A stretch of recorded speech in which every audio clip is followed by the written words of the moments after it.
الحمدللہ رب العالمین والصلاة والسلام علی سید الانبیاء والمرسلین وعلی آلہ واصحابہ وازواجہ اجمعین الی یوم الدین۔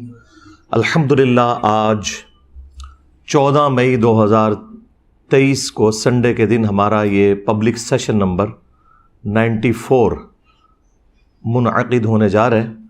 آپ کے یہ ریئل ٹائم سوالات پرچیوں کی شکل میں میرے پاس آ چکے ہیں، انشاءاللہ انہیں بھی ہم بعد میں ڈسکس کرتے ہیں۔ پہلے ایک کرنٹ افیئر کے طور پر سنڈے والے دن ہم کوئی نہ کوئی اسپیشل ٹاپک ضرور ڈسکس کرتے ہیں۔ اسی کانٹیکسٹ میں میں نے سوچا کہ اس ویک آپ کو پتہ ہے 3-4 دن پہلے میں نے ایک پوسٹ لگوائی تھی اپنے یوٹیوب کے چینل کے تھرو، حرمت والے رشتوں کے اعتبار سے جو ایک اس کی کورالری کے طور پر چیز تھی، اس پہ میرا رجوع آیا تھا۔ تو اسی سے مجھے پھر کلک ہوا کہ آج تک پچھلے آلموسٹ 15 سالوں میں جن جن مواقع کے اوپر میں نے عقائد اور نظریات کے اعتبار سے یا فقہی احکام و مسائل کے اعتبار سے رجوع کیا ہے، اسے ہم ایک جگہ جمع کر دیں۔ ایک تو وہ رجوع ہیں جو احادیث کی صحت کے اعتبار سے ہوتے ہیں، اس سے ایز سچ کوئی فرق نہیں پڑتا کیونکہ اوورآل ڈاکٹرن وہی رہتی ہے۔ ڈاکٹرن کی سپورٹ میں کوئی روایت پیش کی، اس کی صحت میں اختلاف ہے، اس سے اوورآل جو ڈاکٹرن قرآن اور سنت سے ثابت ہے اس میں کوئی فرق نہیں پڑتا۔ البتہ اگر کوئی ڈاکٹرن کھڑی اسی حدیث کے اوپر ہے اور وہ حدیث اصول محدثین پر میجورٹی کے نزدیک صحیح نہیں ہے تو پھر اس پہ بات ہو سکتی ہے، اور اللہ کے فضل سے اس طرح کی تو کوئی چیز نہیں ہوتی۔ مثال کے طور پر آج سے آلموسٹ 10 سال پہلے میں نے حیات النبی صلی اللہ علیہ وآلہ وسلم سے متعلق مسئلہ نمبر 5 ریکارڈ کروایا تھا، بڑا تفصیلی 2 گھنٹے کا۔ اس میں میں نے ایک حدیث بیان کی تھی اور اس کی صحت کے اعتبار سے میں نے بتایا تھا کہ یہ اصول محدثین کے اوپر ضعیف ہے، لیکن اس وقت بھی میں نے بتایا تھا کہ اس کے اندر جو عقیدہ ڈسکس ہوا ہے وہ بالکل درست ہے، کیونکہ جو لوگ اس حدیث کو ضعیف سمجھتے ہیں ان کے نزدیک بھی جو حیات النبی کا عقیدہ ہے صلی اللہ علیہ وآلہ وسلم، یعنی قبر مبارک میں رسول اللہ صلی اللہ علیہ وآلہ وسلم آخرت کی زندگی کے ساتھ زندہ ہیں، جو اس دنیا کی زندگی سے مختلف ہے، کیونکہ دنیا کی زندگی میں آکسیجن چاہیے، کھانا پینا ہے، ٹوائلٹ ہے۔ آخرت کی زندگی ان تمام چیزوں سے آزاد ہے۔ یعنی اس میں جس طریقے سے ہمارے بریلوی مکتب کے لوگ یا دیوبند کے لوگوں نے غلو کیا اور المحند علی المفند میں انہوں نے لکھا کہ ہم رسول اللہ کی مبارک زندگی کو قبر اطہر کے اندر دنیا کی سی مانتے ہیں، تو میں نے اس کے اوپر گرفت کی تھی۔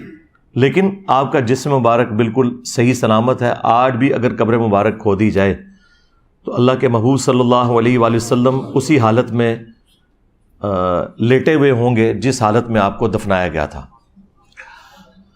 تو اس کی سپورٹ میں ایک حدیث ہے جس کے اوپر شیخ زبیر لزئی صاحب نے ذوف کا حکم لگایا تھا، اور وہ مرتے دم تک اس بات کے اوپر قائم رہے۔ مشکات المصابیح کے اندر بھی انہوں نے اس کے اوپر ضعیف ہونے کا حکم لگایا، لیکن انصاف کیا کہ انہوں نے فٹ نوٹ پہ لکھ دیا کہ جمہور محدثین اور محدثین کی ایک کثیر تعداد نے اس حدیث کو صحیح کہا ہے، یہ انہوں نے فٹ نوٹ پہ لکھ دیا۔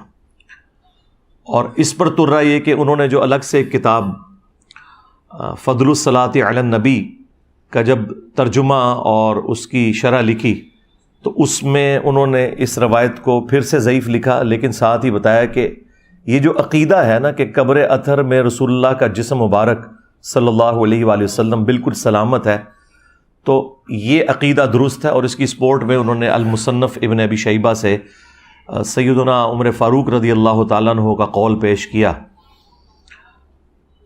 کہ جب حضرت دانیال علیہ السلام کا تابوت نکلا پرشین امپائر گرنے کے بعد، تستر شہر جب فتح کیا صحابہ کرام نے علیہم رضوان، تو انہوں نے ایک خط حضرت عمر کو لکھا تو اس کے جواب میں حضرت عمر نے لکھا کہ یہ حضرت دانیال علیہ السلام کا جسم اطہر ہے،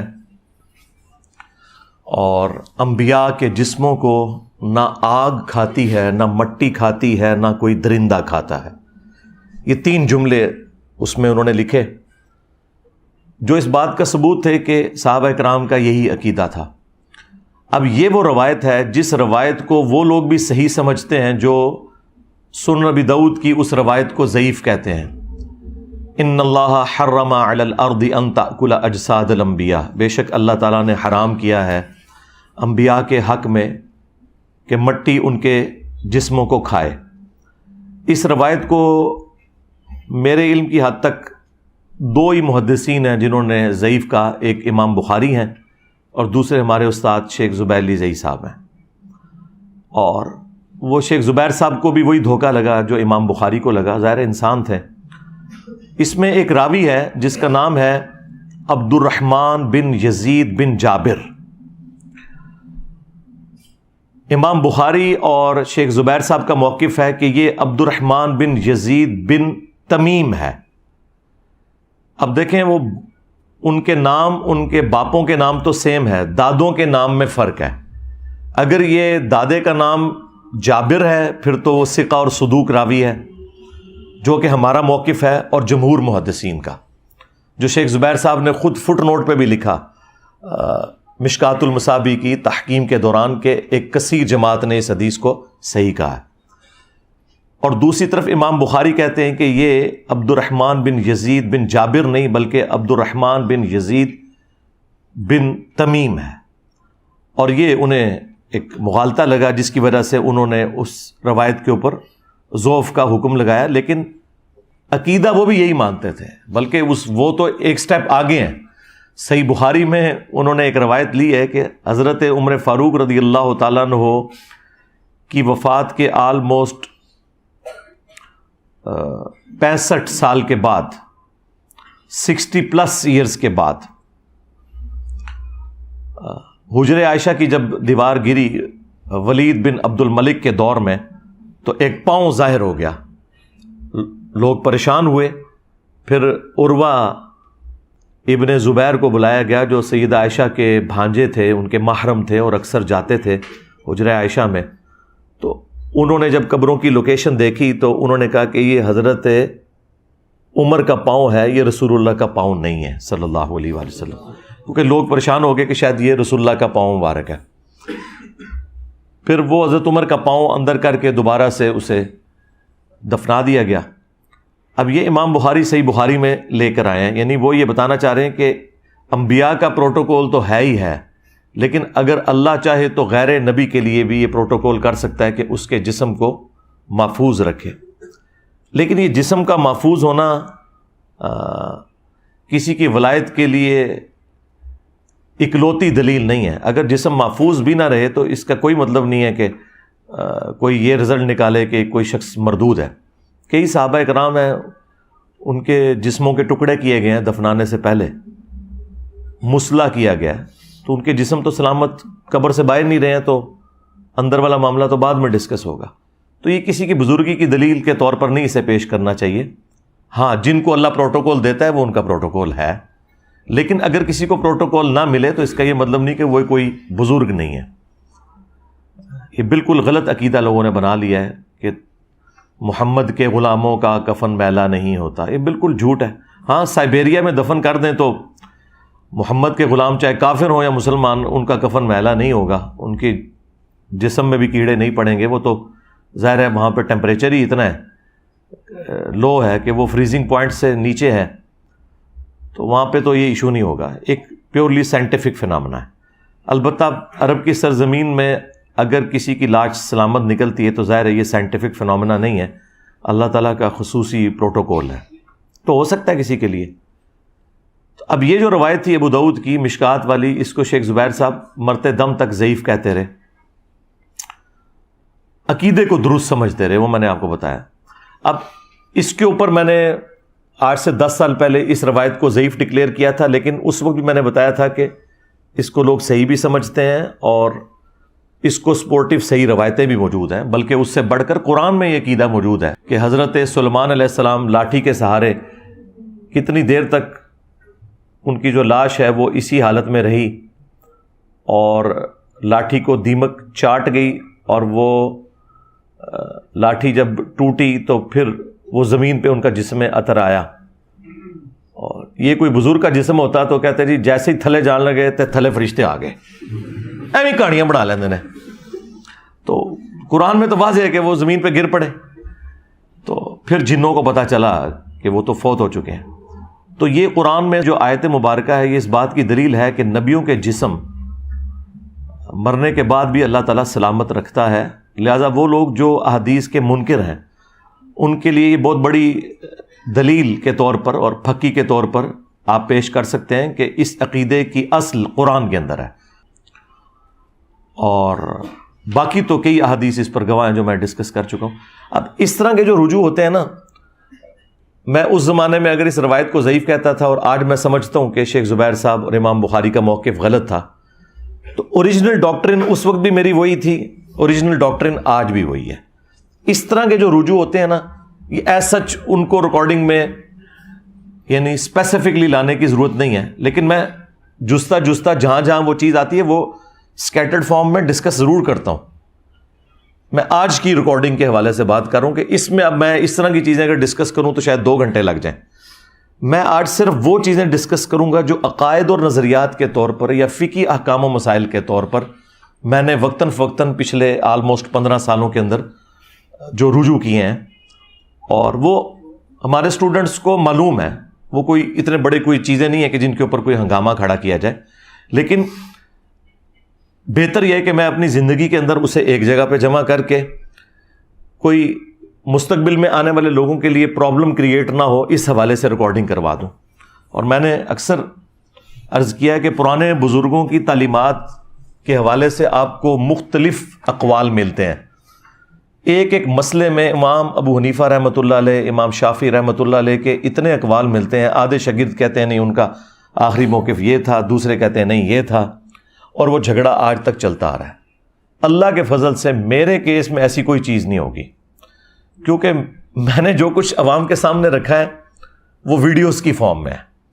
ویڈیوز کی اپلوڈنگ ڈیٹ موجود ہوتی ہے، میں ہر ویڈیو سے پہلے اس کی ڈیٹ بتا دیتا ہوں کہ آج کون سا دن ہے، پلس وقت کے ساتھ ساتھ میرے جو حالات و واقعات مجھ پہ وارد ہو رہے ہیں، میں وقت کے ساتھ ساتھ بڑھاپے کی طرف شفٹ ہو رہا ہوں۔ ظاہر ہے 8 سے آپ 5 سال پہلے کی میری ویڈیو دیکھیں گے، اس میں آپ کو سفید بال کم نظر آئیں گے، اب زیادہ نظر آ رہے ہیں، تو تمام قرائن آپ کو بتا دیں گے کہ یہ ویڈیو پرانی ہے یا نہیں ہے۔ ہمارے کیس میں ایسا کوئی جھگڑا ہوگا ہی نہیں، اور سب سے بڑھ کر پرانے بزرگوں نے تو اپنی تعلیمات جو پیش کی، ان کے شاگردوں نے جو اس میں طبع آزمائی کی، وہ اپنی جگہ، ہم نے تو ایسا کوئی کام کیا ہی نہیں کہ اپنے کوئی فتوے جاری کریں۔ ہم نے قرآن و سنت کی روشنی میں یہ ضرور بتایا کہ اس مسئلے میں فلاں امام کا موقف درست ہے، فلاں کا غلط ہے، لیکن اپنی ذاتی رائے کوئی بھی نہیں رکھی۔ میرا یہ دعویٰ ہے کہ میرا کوئی ایک نظریہ بھی ایسا نہیں ہے جو مجھ سے پہلے پلانٹ ارتھ پہ ایگزسٹ نہ کرتا ہو۔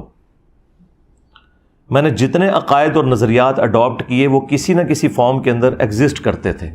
ہاں یہ ضرور تھا کہ کوئی ایک فرقہ اس کو لے کے چل رہا تھا، باقی فرقے انکار کرتے تھے، اور بعض معاملات ایسے تھے جو باقی فرقے لے کے چل رہے تھے، یہ فرقے انکار کرتے تھے۔ لیکن آپ کوئی پن پوائنٹ ایک ایسا عقیدہ اور نظریہ سامنے نہیں رکھ سکتے کہ جناب یہ آپ کا ایسا نظریہ ہے جو آپ سے پہلے کسی بھی مسلمان فرقے کا نہیں تھا۔ اور میں ان فرقوں کی بات نہیں کر رہا جو وقت کے ساتھ ختم ہو چکے، میں ان فرقوں کی بات کر رہا ہوں جو آج کی ڈیٹ میں 14 مئی 2023 تک زندہ ہیں، اور ان کے فالورز لاکھوں کروڑوں کی تعداد میں موجود ہیں۔ تو میرے ہر عقیدے کی دلیل اس حوالے سے موجود ہوگی کہ کوئی نہ کوئی فرقہ اسے اون کرتا ہوگا۔ لہٰذا یہ کہنا کہ میں نے کوئی نیا نظریہ لانچ کیا، یہ بالکل غلط ہے۔ اگر نیا نظریہ لانچ کیا ہوتا تو وہ عقیدہ پہلے موجود نہ ہوتا۔ ہاں چونکہ آپ کا بلٹ اپ اپنے خاص فرقے میں ہوا، آپ نے وہ بات کبھی سنی نہیں ہے۔ یعنی قتل عمار والی حدیث اگر کسی وہابی نے، کسی بریلوی نے، دیوبندی نے نہیں سنی بھی تو اس میں میرا کیا قصور؟ وہ بخاری میں تو لکھی ہوئی تھی 2812۔ اسی طریقے سے اگر غدیر خم کی حدیث کسی سنی نے نہیں سنی قرآن اور اہل بیت تو اس کا قصور تھا، وہ مسلم شریف میں لکھی ہوئی تھی 6225 سے 6228 تک. اب ان کے بڑوں نے انہیں سلیکٹو اسٹڈی کے دوران وہ چیزیں چھڑوا دیں اور نہیں بتائیں، اور اس کے متبادل روایتیں بتانا شروع کر دیں جو دور کی کتابوں میں تھی، جو مین سٹریم کی کتابوں میں تھی، وہ چھپا لیں. تو اس میں تو آپ اپنے بزرگوں کو روئیں، مجھے رونے کی کیا ضرورت ہے؟ تو اس طرح کے جو ایشوز ہوتے ہیں اس میں میری کوشش ہوتی ہے کہ وہ تمام چیزیں میں کتابوں سے دکھاؤں، اس کے بعد آپ جانیں اور کتابیں جانیں.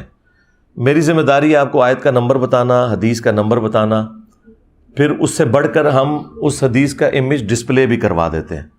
بس اب ایک کام رہ گیا کہ امام بخاری خود قبر سے نکل کے تو کہیں 2812 تقتلہ الفئۃ الباغیہ یدعوہم الی اللہ ویدعونہ الی النار. افسوس اے عمار، تجھے باغی جماعت قتل کرے گی، تو انہیں اللہ اور جنت کی طرف بلائے گا، وہ جماعت جہنم کی طرف بلائے گی. اب یہ امام بخاری خود آ کے ویڈیو میں کہہ دیں بس یہ رہ گیا، اس سے پہلے سارے سٹیپ ہم نے طے کروا دیے. جب آپ کو حدیث کا نمبر بتا دیا، حدیث کا اوریجنل جو امیج تھا وہ ڈسپلے کروا دیا، عربی حدیث بھی اردو بھی، تو پیچھے کچھ رہ تو نہیں گیا. اور ظاہر ہے کہ یہ جو سٹیپ ہے وہ تو میں نہیں طے کروا سکتا، وہ تو قرآن کا واضح فتویٰ ہے کہ جو مر گیا وہ قیامت سے پہلے دنیا میں واپس نہیں آنے کا. تو یہ تو ہم نہیں کر سکتے. تو آخری درجے تک کر دیا. آپ اس حدیث کو فالو کریں، جو آپ کو اس حدیث سے فہم لگتا ہے کہ درست ہے وہ آپ لے لیں. آپ کو ایک ہی حدیث کے اوپر مختلف فہم نظر آ جائیں گے لوگوں کے، ایک 2 نمبری کر رہا ہوگا، ایک بالکل اس کو اسی طریقے سے مان رہا ہوگا. ظاہر ہے کہ جب ایاک نعبد و ایاک نستعین کے ہوتے ہوئے کروڑوں مسلمان بابوں کو پکار رہے ہیں، تو اس کے مقابلے کے اندر کسی حدیث کی کوئی غلط تعویل کوئی کر لے تو یہ بہت چھوٹی بات ہے. مجھے بتائیں جب قرآن کی واضح آیت ہے کہ آپ نے دعا اللہ سے کرنی ہے، پھر لوگ مرے ہوئے بابوں کو پکار رہے ہوں دعا کے اندر، تو واضح قرآن کی آیت کے وہ مخالف چل رہے ہیں نا.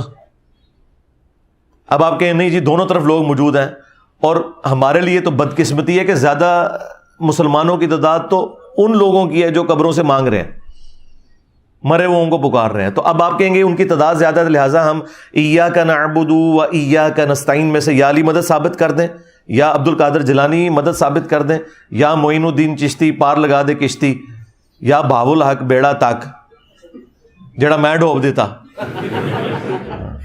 تو وہ ثابت کرنا شروع کر دیں. تو ایسا نہیں ہوگا.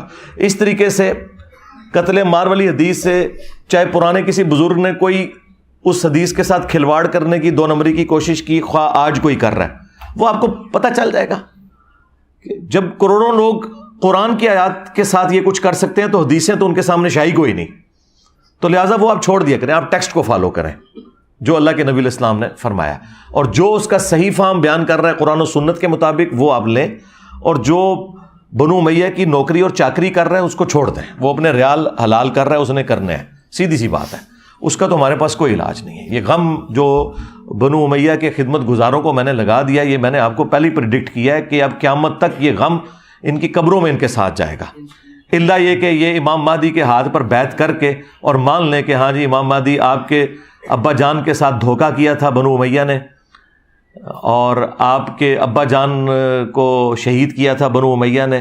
تو ظاہر ہے امام مہدی تو آپ کو پتہ ہے وہ تو آل فاطمہ سے ہیں، وہ بنو امیہ کی چاکری تو نہیں کریں گے، یہ تو نیچرل چیز ہے.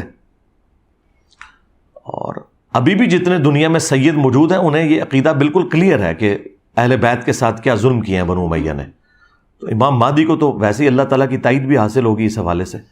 تو اس لیے وہ وقت آنے سے پہلے پہلے توبہ کر لیں، مرنے سے پہلے اے مسلمان کر لے اس پہ غور. کتابوں کا خدا اور ہے، بابوں کا خدا اور. اگرچہ بابے بھی اسی خدا کو مانتے ہیں لیکن ان کوالٹیز کے ساتھ نہیں مان رہے جو قرآن و سنت میں آئے. تو میں وہ چیزیں ڈسپلے اس لیے کرواتا ہوں، اور میں بار بار اپنی ویڈیوز میں کہتا ہوں کہ میرا اپنے آپ سے بھی لانے برات ہے. اگر میں نے کوئی بات بتائی اور حدیث میں اس سے مختلف الفاظ تھے کچھ، بس آپ حدیث کو فالو کریں. میں نے حدیث ڈسپلے اس لیے کروائی ہے کہ آپ اسے فالو کر لیں. تو جب کوئی شخص اپنے آپ سے لانے برات کر رہا ہے، احادیث ڈسپلے کروا کے، قرآن کی آیات کے نمبرز ڈسپلے کر کے، وہ نیچے ڈسپلے کروا کے، تو اس سے تو کوئی گلا شکوہ ہونا ہی نہیں چاہیے. گلا شکوہ تو ان لوگوں کے ساتھ ہے کہ جنہوں نے سواریاں سوار کی مکے اور مدینے کا نام لے کر اور پھینکی جا کے اجمیر میں، بغداد میں، دیوبند میں اور بریلی میں اللہ اور اس کے رسول صلی اللہ علیہ وآلہ وسلم کے نام کے اوپر چندے اکٹھے کیے اور اپنی توندیں بڑھائیں. ان سے آپ گیلا شکوہ کریں، میرے سے کیا لینا دینا؟ نہ میری کوئی چندہ بک، نہ کوئی مدرسہ، نہ کوئی مسجد، نہ کوئی اس طرح کی لیگیسی چھوڑی ہے کہ میرے بعد آنے والے لوگ اس میں سے کچھ کماتے رہیں گے. ایسی کوئی چیز نہیں ہے. اور میں نے اس سسٹم کے بعد نہ تو کوئی پولیٹیکل جماعت بنائی کہ میں پرائم منسٹر بن جاؤں. میں نے اس سسٹم سے سوائے اپنی لائف کو ونریبل کرنے کے اور ایک مشکل زندگی کا انتخاب کرنے کے، میں نے دنیا میں اور کچھ بھی اس سے حاصل نہیں کیا. اپنی جیب سے ہی لگا رہے ہیں. لہٰذا جو لوگ یہ کہتے ہیں کہ انجینئر صاحب کو اس میں سے نکالنا چاہ رہے ہیں، تو میں نے ان کو چیلنج دیا ہے کہ آپ پوری اسلامک ہسٹری میں پھر میری طرح کی کوئی مثال بتائیں کہ ہاں آپ سے پہلے بھی ایک بندہ آیا تھا، وہ اس طرح کا سارا کام ڈال کے گیا اور اینڈ پہ اس نے یہ کیا تھا. ایک بندہ ان کو ملتا ہے مولانا مودودی، اور ان کے بارے میں بھی جو کچھ انہوں نے جھوٹ بولا، اللہ کے فضل سے لعنتیں پڑی ان کے بزرگوں کے اوپر. ایک ایک بات غلط ان کے بزرگوں کی ثابت ہوئی. کہتے تھے یہ مہدی ہونے کا دعویٰ کرے گا، یہ نبی ہونے کا دعویٰ کرے گا. آج مودودی صاحب کو فوت ہوئے آلموسٹ 44 سال گزر چکے ہیں، 4 دہائیاں گزر چکی ہیں. کسی ان کے بزرگ یا ان کے ماننے والوں نے جا کے قبر پہ ان سے معافی نہیں مانگی کہ تمہارے اوپر ہم جھوٹے الزام لگاتے رہے. ایسی لعنت پڑی ہے ایک اللہ کے ولی کے ساتھ دشمنی کرنے کے سبب. ان کے دلوں پہ مور لگ گئی ہے. توبہ کی توفیق تب ملتی ہے جب مور اللہ تعالیٰ اٹھا لے، تو وہ مور تو نہیں اٹھنی، وہ اللہ ہی اٹھا سکتا ہے. تو یہ جو لعنت انہوں نے کمائی وہ ان کی قبر تک ان کے ساتھ جانی ہے. میرے ساتھ بھی جو کچھ کر رہے ہیں مجھے تو اس سے کوئی فرق نہیں پڑنا. میں تو رسول اللہ کے قدموں میں پہنچ جاؤں گا انشاءاللہ صلی اللہ علیہ وآلہ وسلم. لیکن جو ان کے ساتھ اللہ نے میرے ذریعے کروانا تھا وہ تو کروا دیا. ہاں جی، فرقوں کی دکانیں بند، the damage has been done. ٹھیک ہے، لہٰذا اب آپ ان کی چیخیں انجوائے کریں. ہاں، ایک بڑی بوتل رکھ کے 1.5 لیٹر کی، یا بڑا میری طرح کوئی مگ رکھ لیں دودھ پتی کا، اور 7 چپسوں کا پیکٹ یا گھر کے بنے ہوئے چپس، اور ان کی چیخیں انجوائے کریں. بس دیکھیں یہ لوگ ہر اتوار کو بیٹھے ہوتے ہیں کہ میں شاید ان کے نام لے کے انہیں ڈسکس کروں گا. دیکھ لیں کتنے بڑے بڑے یہ ہنگامے کرتے ہیں. میں ان کو اس قابل بھی نہیں سمجھتا کہ ان کا نام لے کے ان کے کسی ایشو کو ڈسکس بھی کروں. یہ کتنی بڑی سزا ہے جو میں نے دنیا میں ان کو دے دی ہے. ہر اتوار بےچارے بیٹھے ہوتے ہیں. ہمارے وہ ایجنسیوں کے لوگ بھی بےچارے یہاں ریکارڈنگ کرنے آئے ہوتے ہیں کہ شاید انجینئر صاحب کچھ بولیں گے. انجینئر صاحب کیوں بولیں؟ انجینئر صاحب تو ان کے بڑوں کو کچھ نہیں سمجھتے ہیں، یہ تو شاہی کوئی نہیں. ٹھیک ہے نا. تو اللہ کے فضل سے ہمارے ایک نعرے نے ان کے اگلے پچھلے سارے دفنا دیے ہیں کہ میرے نبی سا ہے ہی کوئی نہیں، تیرے بابے تھے شے ہی کوئی نہیں. ٹھیک ہے، صلو علی محمد وعلی محمد، اللہم صلی علی محمد وعلی آل محمد واصحاب محمد وازواج محمد اجمعین الی یوم الدین. تو میں عرض کر رہا تھا کہ ہم جب آیات اور احادیث ڈسپلے کروا دیتے ہیں تو ہم خود ہی اعلان برات کر دیتے ہیں کہ آپ نے ٹیکسٹ کو فالو کرنا ہے. اس کے بعد کوئی ہم سے گلہ شکوہ بالکل نہ کرے. اس سے زیادہ اور اچھا کیا طریقہ ہو سکتا ہے کہ آپ عوام کو سیدھا قرآن اور سنت کے ساتھ جوڑیں، جو قرآن میں ہمیں حکم بھی ہے. سورۃ النساء کی آیت نمبر 59 ہے، اعوذ باللہ من الشیطان الرجیم، بسم اللہ الرحمن الرحیم، یا ایہا الذین آمنوا اطیعوا اللہ واطیعوا الرسول. اے ایمان والو، اطاعت کرو اللہ کی اور اطاعت کرو اس کے رسول کی، عز وجل وصلی اللہ علیہ وآلہ وسلم. وَأُولِي الْأَمْرِ مِنْكُمْ، اور اپنے حکمران کی بھی، اپنے بڑے کی بھی. لیکن اس کے ساتھ اطاعت کا لفظ نہیں آیا تاکہ اسے کوئی ایبسولوٹ نہ مان لے، ریلیٹیو ہی مانا جائے. لیکن ساتھ ہی پھر آیا فَإِن تَنَازَعْتُمْ فِي شَيْءٍ فَرُدُّوهُ إِلَى اللَّهِ وَالرَّسُولِ. اگر تمہارا حکمران سے بھی جھگڑا ہو جائے، اپنے بڑے کے ساتھ بھی ہو جائے جھگڑا، تو معاملے کو تم نے پلٹانا ہے اللہ اور اس کے رسول کی طرف، یعنی رسول اللہ کی وفات کے بعد قرآن و سنت کی طرف. ظاہر ہے جب تک رسول اللہ دنیا میں موجود تھے تو ظاہر ہے اللہ اور اس کے رسول کی طرف مراد یہ ہے کہ رسول اللہ سے ہی پوچھا جائے جا کے. نبی اسلام کی وفات کے بعد آج کی ڈیٹ میں یا صحابہ کرام کے دور میں قرآن و سنت کی طرف آپ نے معاملے کو پلٹانا ہے. ان کنتم تؤمنون باللہ والیوم الآخر، اگر تم اللہ پر اور آخرت کے دن کی جواب دہی پر ایمان رکھتے ہو تو تمہارا ایٹیچیوڈ یہی ہوگا کہ تم ہر معاملے میں اللہ اور اس کے رسول کو دیکھو گے. یعنی بزرگ بابوں کو نہیں دیکھنا، بلکہ کہا گیا بزرگ بابوں سے اختلاف کرنا ہے. ہاں، تنازع ہو جائے نا جب، اور بزرگ بابوں سے تو قرآن و سنت کی طرف بات کو پلٹانا ہے. ذالک خیر و احسن تأویلا، اسی میں تمہارے لیے خیریت ہے اور اسی کا انجام آخرت میں بہتر ہونے والا ہے.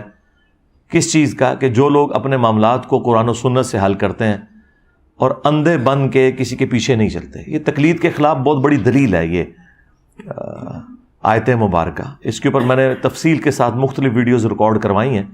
مسئلہ 197 میرا دیکھ لیں. پھر تقلید کے نام کے اوپر ڈرامہ بازی، یہ میری ایک ویڈیو تھی، اس میں نے اس آیت کے حوالے سے کافی کچھ ڈسکس کیا تھا. میں ایگزامپل کے طور پر 2-4 باتیں کر دوں، پھر میں وہ آخر میں وہ 10 رجوع بتاؤں گا. باقی ان کی تفصیلات بتانے کی ضرورت نہیں ہے، میں صرف اس پہ ورڈکٹ ہی دوں گا کیونکہ اس پہ الگ سے میری ویڈیوز ریکارڈڈ ہیں. میں اصل میں یہ ڈاکٹرن آپ کو کلیئر کرنا چاہتا ہوں کہ کوئی شخص بھی اتھارٹی نہیں ہے اللہ اور اس کے رسول عز و جل و صلی اللہ علیہ وآلہ وسلم کے بعد. ایون خلفائے راشدین بھی ہیں نا، جن کی پیروی کا ہمیں حکم ہے، علیکم بسنتی و سنت الخلفاء الراشدین المہدیین، ان کی بھی اطاعت ایبسولوٹ نہیں ہے. ان سے بھی مسئلے مس ہینڈل ہوئے ہیں اور صحابہ کرام نے ان سے رجوع کروایا ہے. تو سرکار اگر خلفائے راشدین کا یہ حال ہے تو باقی اصحاب تو شاہی کوئی نہیں.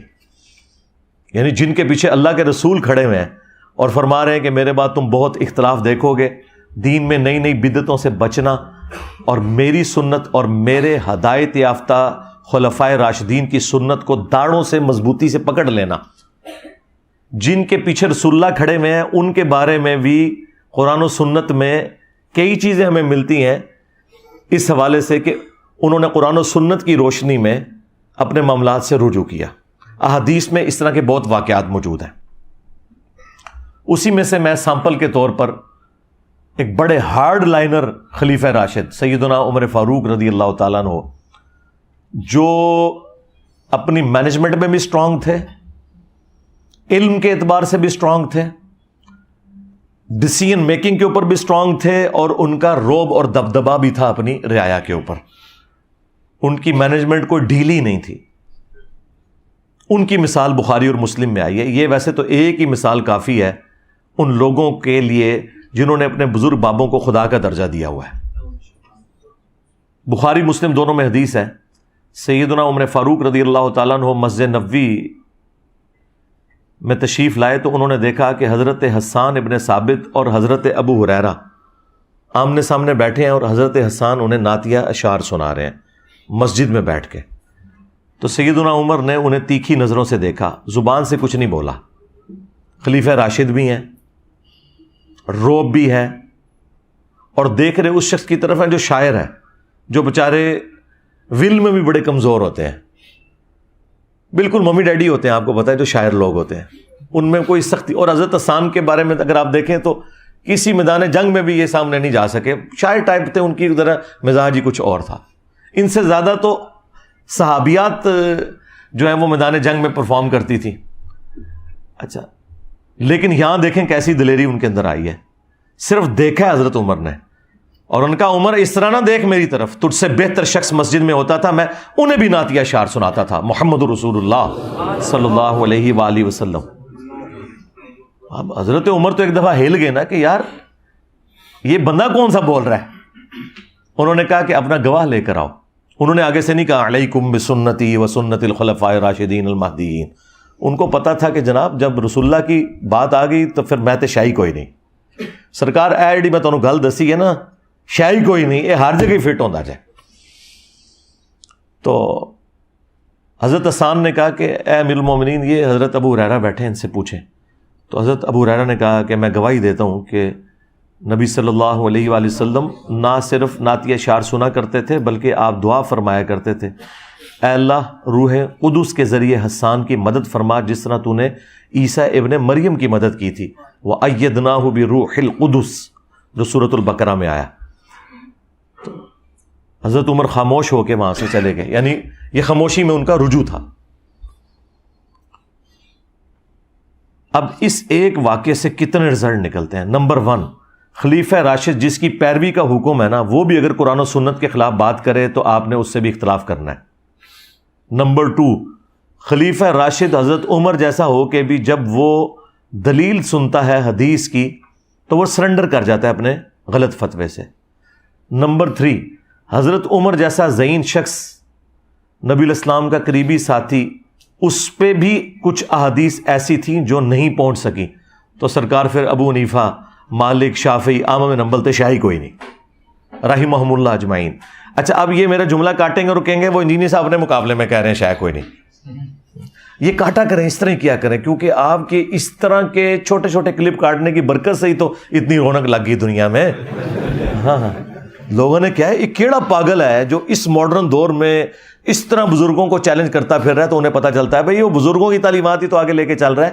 ہاں، ان کے بزرگوں کی نہیں، جو قرآن و سنت کے خدمت گزار بزرگ تھے ان کی تعلیمات، کیونکہ سارے ائمہ نے ہمیں یہی سکھایا کہ ہماری کوئی بات بھی قرآن و سنت کے خلاف ہو اسے دیوار پہ دے مارو۔ یہ چاروں ائمہ کے اقوال شاہ ولی اللہ دہلوی نے حجت اللہ البالغہ میں باقاعدہ نقل کی ہیں، اور امام مالک نے تو کمال فرمایا کہ اس صاحب قبر صلی اللہ علیہ وآلہ وسلم کے سوا کوئی ایسا شخص نہیں کہ جس کی ہر بات مقبول ہو اور کوئی بات مردود نہ ہو، اور اس پلانٹ ارتھ پہ اس صاحب قبر صلی اللہ علیہ وآلہ وسلم کے سوا کوئی ایسا شخص نہیں کہ جس سے اختلاف نہ کیا جا سکے سوائے رسول اللہ کے صلی اللہ علیہ وآلہ وسلم۔ تو بس یہ کتابوں میں لکھی رہ گئی،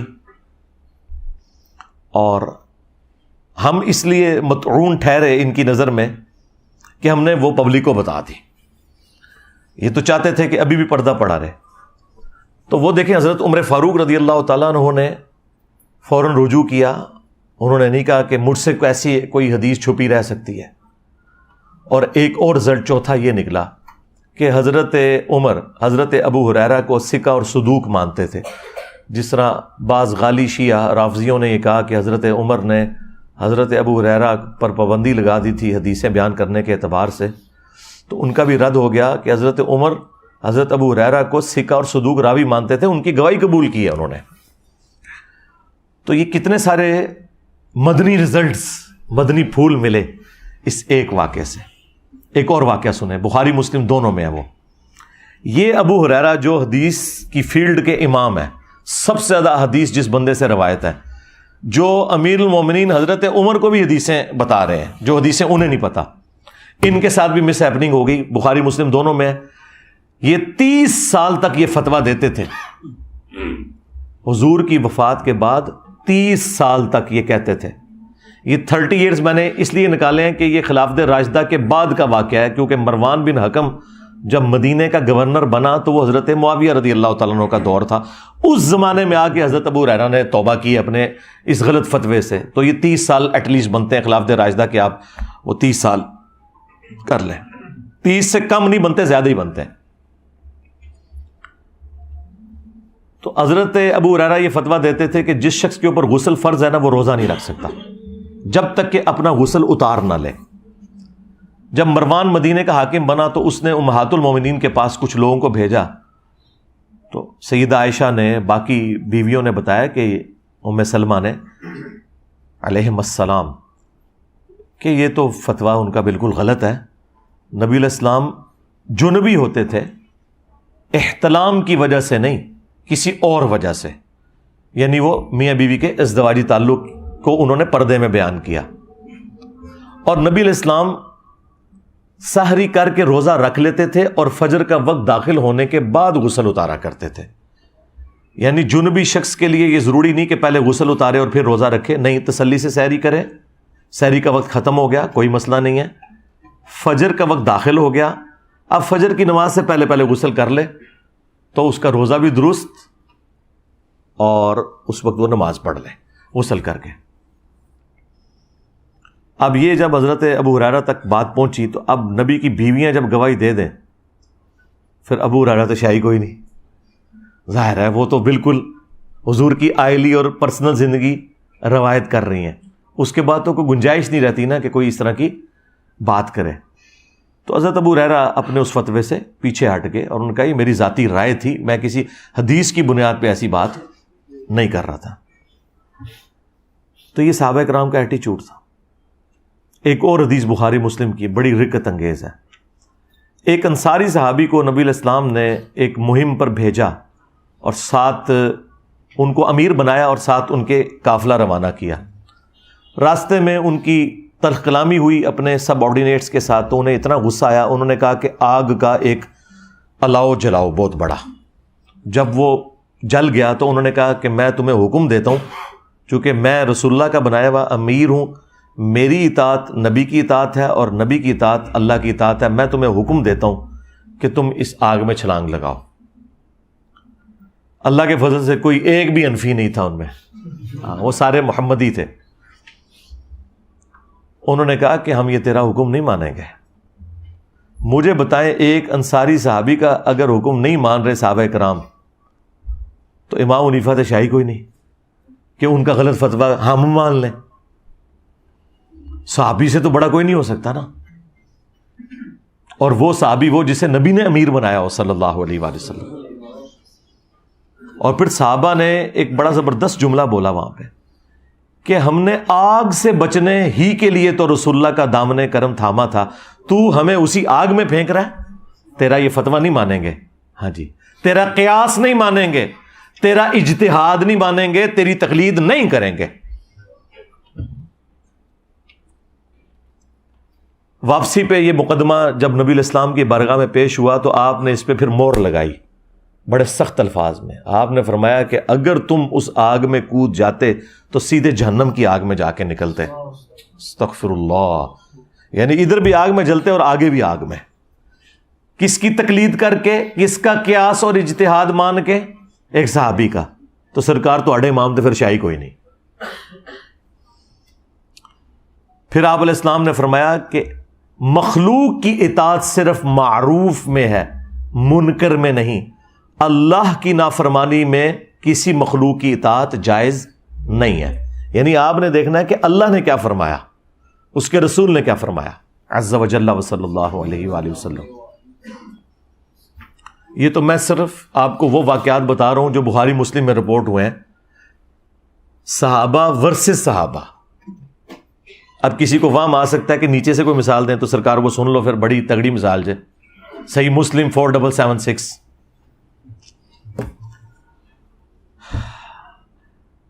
عبداللہ بن عمر بن عاص خانہ کعبہ کی دیوار کے ساتھ ٹیگ لگائے بیٹھے ہیں اور اطاعت امیر کے اوپر حدیث سنا رہے ہیں کہ اپنے امیر کی، اپنے حکمران کی اطاعت کرنی ہے. اتنے میں ایک تابعی آتا ہے عبد الرحمن بن عبد رب کعبہ. جب وہ حدیث سنتا ہے تو وہ کہتا ہے کہ کیا یہ حدیث آپ نے رسول اللہ سے خود سنی ہے کہ ہر حال میں اپنے امیر کی اطاعت کرنی ہے؟ تو انہوں نے کہا ہاں، میرے کانوں نے سنی، میری آنکھوں نے رسول اللہ کو دیکھا، میرے دل نے حضور کی بات یاد کی کہ اطاعت امیر کرنی ہے. تو انہوں نے کہا اگر یہی بات ہے تو آپ کے چچا کا لڑکا معاویہ ابن ابی سفیان رضی اللہ تعالی عنہما، ہم تو احترام سے ہی نام لیں گے، وہ تو ہمیں حکم دیتے ہیں کہ ہم لوگوں کو ناحق قتل کریں اور لوگوں کا مال حرام طریقے سے ہڑپ کریں. سرکار یہ کوئی تاریخی روایت نہیں ہے، یہ صحیح مسلم 4776 نمبر حدیث ہے. اب یہ اتنی سخت بات تھی اور اب عبداللہ ابن عمر بن عاص تھوڑی دیر کے لیے خاموش ہو گئے کہ اب میں اس کو کیا جواب دوں، یہ بیچارہ انجینئر کی ویڈیو سے متاثر ہے انورٹڈ کاماز میں. تو انہوں نے سر اٹھایا اور وہی بات کی جو انجینئر صاحب آپ سے کر رہے ہیں اتنی دیر سے. انہوں نے کہا کہ معاویہ کی اطاعت کرو صرف ان کاموں میں جس میں اللہ کے حکم کے مطابق تمہیں چلائے، اور جس میں وہ اللہ کی حکم عدولی کرے تم اس کی نافرمانی کرو. اچھا، اس میں ایک بڑی مزے کی بات ہے، اس تابعی نے اس صحابی سے بحث کرتے ہوئے نا قرآن کی آیت کوٹ کی، سورہ النساء آیت نمبر 29، کہ آپ کے چچا زاد معاویہ جو ہمارے حکمران ہیں وہ تو ہمیں حرام خوری اور قتل ناحق کا حکم دے رہے ہیں، جبکہ اللہ ہمیں قرآن میں کہہ رہا ہے کہ ایک دوسرے کا مال حرام طریقے سے مت ہڑپ کرو اور ایک دوسرے کو مت قتل کرو. اب ہم اللہ کی بات مانیں یا اپنے حکمران کی؟ یعنی اس سے یہ ثابت ہوا کہ ایک غیر صحابی بھی صحابی سے اختلاف کر سکتا ہے قرآن و سنت کی روشنی میں. تو سرکار پھر باقی تو شاہی کوئی نہیں. اور پھر حضرت عبداللہ بن عمر بن عاص نے جواباً اس کو یہ نہیں کہا کہ تو تابعی ہو کے صحابی سے اختلاف کر رہا ہے، مشاجرات صحابہ مت ڈسکس کرو. ٹھیک ہے، کوئی ایسی بات نہیں. اس زمانے میں یہ کہانیاں نہیں ہوتی تھی، اس وقت علمی گفتگو ہوتی تھی. اور اس سے بڑھ کر انہوں نے اس کی تائید کی کہ اگرچہ میں تمہیں اطاعت امیر کی بات کر رہا ہوں، لیکن اس کا مطلب یہ نہیں کہ امیر حرام خوری کروائے، امیر ناحق قتل کروائے اور تب بھی تو نے امیر کے پیچھے چلنا ہے۔ یہ چیز انڈرسٹوڈ ہے کہ آپ نے بات ماننی ہے قرآن و سنت کے دائرے کے اندر، اور اگر کوئی قرآن و سنت کے خلاف چلاتا ہے آپ نے اس کی بات نہیں ماننی، سمپل۔ اچھا، یہ ساری کی ساری باتیں میں اپنے لیے بھی بیان کر رہا ہوں۔ اگر میں کوئی بات قرآن و سنت کے مطابق کروں آپ لے لیں، اور اگر میں قرآن و سنت کے مطابق کوئی بات نہ کروں تو آپ چھوڑ دیں۔ لیکن اس کی بنیاد کے اوپر آدھے میرے کلپ کاٹ کے مجھے گستاخ رسول ڈکلیئر کرنا، گستاخ صحابہ کہنا، گستاخ اہل بیت کہنا، گستاخ اولیاء کہنا، بجائے علمی اختلاف کرنے کے، اور خود یہ فرقے ایک دوسرے کو کافر کہتے ہیں، اس کے باوجود آپ دیکھ رہے ہیں کہ آپ نے اپنی زندگی میں وہ اتحاد امت دیکھا ہے کہ جو شاید آنے والی نسلوں میں بھی ممکن نہ ہوتا، کہ اہل حدیث جو ہیں وہ بریلویوں کو سپورٹ کر رہے ہیں میرے خلاف، اور کیا چاہیے آپ کو؟ حالانکہ وہ یہ مانتے ہیں کہ انجینئر صاحب کی توحید جو ہے وہ بریلویوں سے کیا ہے، اہل حدیث سے بھی بہتر ہے، اور پہلے وہ کہتے تھے کہ توحید اصل چیز ہے، لیکن اب انہوں نے کہا نہیں، ماموں اصل چیز ہے۔ ہاں تو اللہ دے بندے ہو، پوری امت دا بیڑا غرق بھی ماموں دا دفاع کردے ہو جاتا، تسی بھی اپنا پورا فرقہ ڈبو لے آ جائے ماموں پیچھے، پھر بھی تسی جسٹیفائی نہیں کر سکتے ان کی غلط ایکٹیویٹیز کو۔ تو اس طریقے سے بریلوی اہل حدیث کو سپورٹ کریں گے جنہیں وہ سوراں دے سور کہندے نے، جن کو اعلیٰ حضرت نے مرتد اور کافر اور واجب القتل ڈکلیئر کیا ہوا ہے، دیوبند کو اور اہل حدیث کو اور قادیانیوں کے ساتھ انہیں شمار کیا ہوا ہے احکام شریعت کے اندر، اور ملفوظات اعلیٰ حضرت میں انہوں نے لکھا یہ کفار ہیں، ان کی مسجدیں گھر کی مثل ہیں۔ کفار کا لفظ استعمال کیا وابیوں کے لیے، ٹرٹ کافر کا۔ اور آج اکٹھے ہوئے میں تو بہت اچھی بات ہے، اتحاد امت کیا ہے۔ میں یہ کہتا ہوں الحمدللہ ان کے علماء نے میرے خلاف اتحاد امت کر لیا ہے، اتحاد علماء، اتحاد امت نہیں، اور ان کی عوام نے میرے حق میں ان کے خلاف اتحاد امت کر لیا ہے۔ تو دیکھیں اب دو ہی پارٹیاں رہ گئی ہیں، ایک اللہ رسول کی ماننے والی، ایک فرقوں کی ماننے والی، کہ جو فرقوں کی نوکری اور ان کے چندے بچا رہی ہے۔ تو اللہ کا شکر ہے کہ جو ایک ہماری ریکوائرمنٹ تھی کہ ہم ان کے اصلی چہرے آپ کے سامنے رکھتے ہیں، وہ ہم نے رکھ دیے ہیں اللہ کے فضل سے۔ اب آخر میں مختصراً وہ 10 رجوع بیان کر دیتا ہوں۔ تلک عشرۃ کاملہ، یہ پورے 10 ہوئے جو سورۃ البقرہ میں آیا، تاکہ یہ قیامت تک کے لیے ویڈیو میں ریکارڈنگ کے طور پر بھی آ جائیں اور آپ کو الگ سے اسکیٹرڈ فارم میں ڈھونڈنے نہ پڑیں۔ رجوع نمبر 1 جو سب سے پہلے میں نے کیا وہ داڑھی کے مسئلے میں تھا۔ میں نے مسئلہ 33 ریکارڈ کروایا تھا آج سے آلموسٹ 10 سال پہلے۔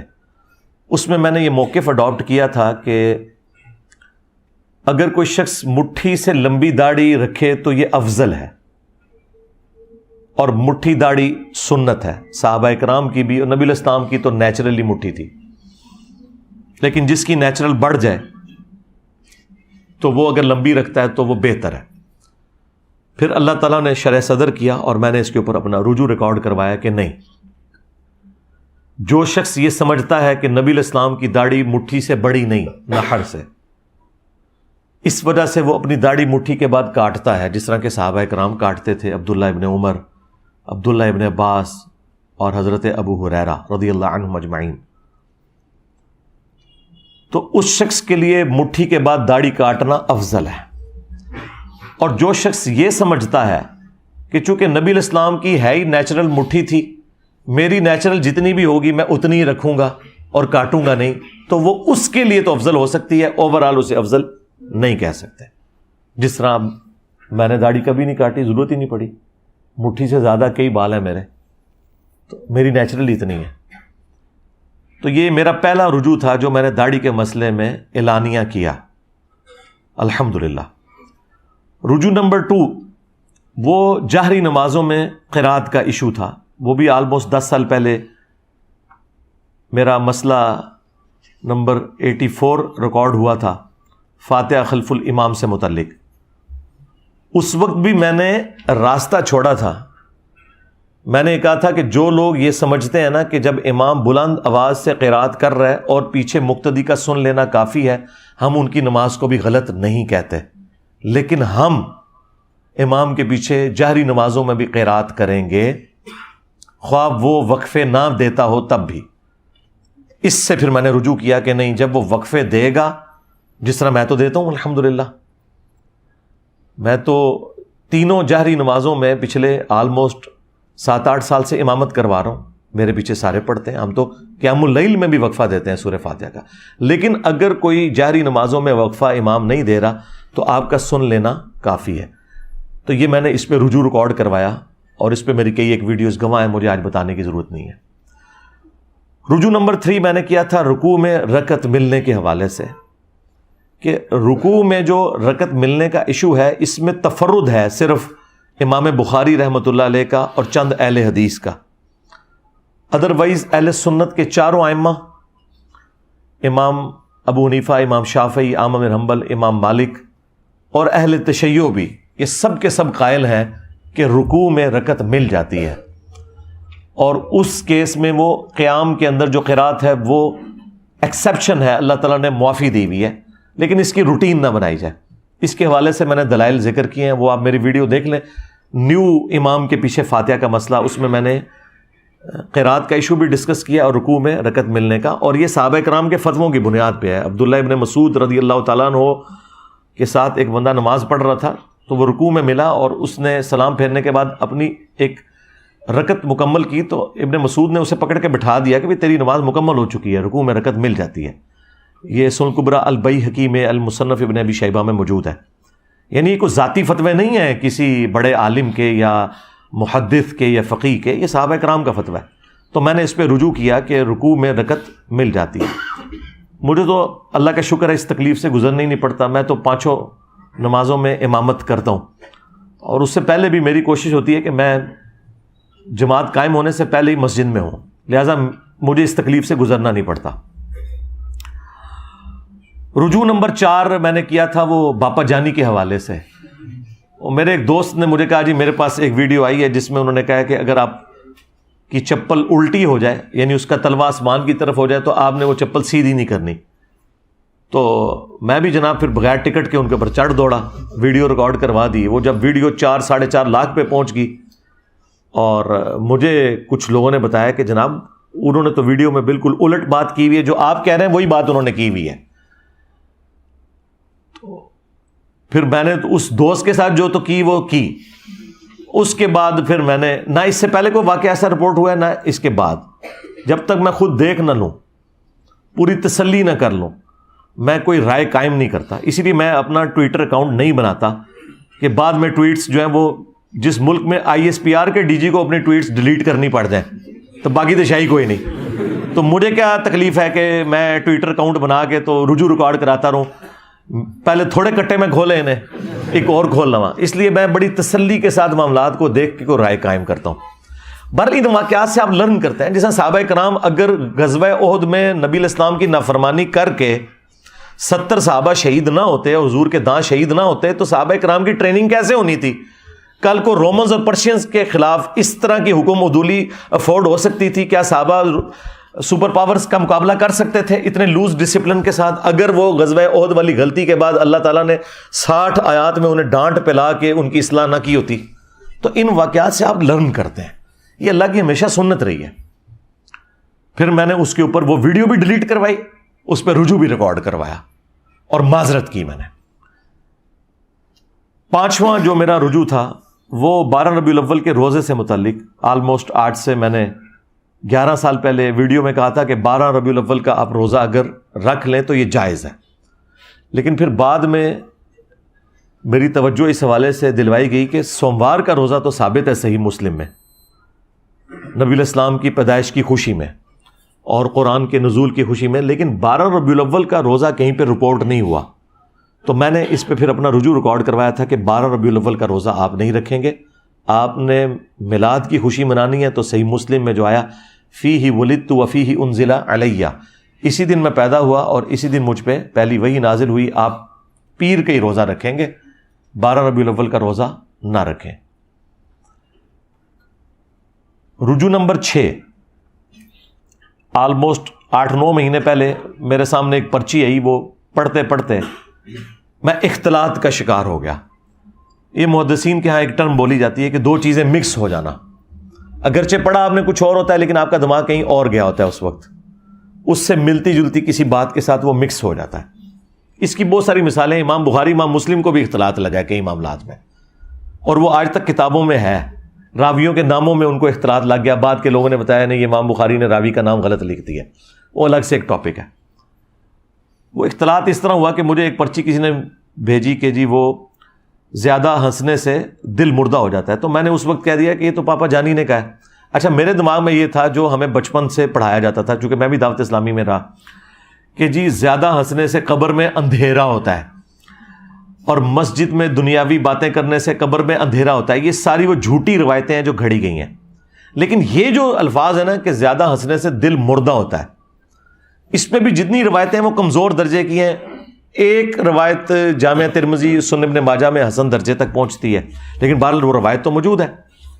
تو وہ بعد میں مجھے کسی نے پرچی لکھ کے بھیجی کہ جی اس طرح روایت موجود ہے۔ میں نے جب چیک کی تو میں نے پھر 2-3 مختلف ویڈیوز کے اندر اس کے حوالے سے رجوع ریکارڈ کروایا کہ یہ مجھ سے مس ہینڈلنگ ہوئی، اور وہ اختلاط ہو جاتا ہے کسی بندے کو۔ رجوع نمبر 7، آج سے آلموسٹ 6 سال پہلے میں نے ایک جو ہماری مجلس چلا کرتی تھی نا، ان مجالس میں نے ایک ویڈیو میں ایک حدیث بیان کی صحیح بخاری کی، سورۃ النساء کی آیت کے کانٹیکسٹ میں، شان نزول کے طور پر، اور اب وہ حدیث کے قرائن بتا رہے تھے کہ میں نے رزلٹ تو بالکل ٹھیک نکال لیا، لیکن وہ رزلٹ درست نہیں تھا۔ نبی علیہ السلام کے جو پھوپھی زاد تھے حضرت زبیر رضی اللہ تعالیٰ عنہ، ان کا ایک شخص کے ساتھ جھگڑا ہوا،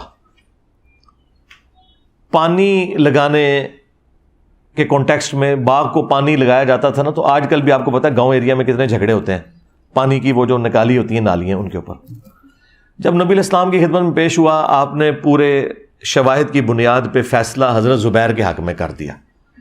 اس شخص نے اس کے جواب میں کہا کہ ہاں یہ آپ کی پھوپھی کا لڑکا ہے نا، اسی لیے آپ نے اس کے حق میں فیصلہ کیا۔ اب ظاہر ہے کہ یہ تو سیدھی سیدھی منافقانہ اپروچ ہے، اس میں تو کوئی شک ہی نہیں ہے۔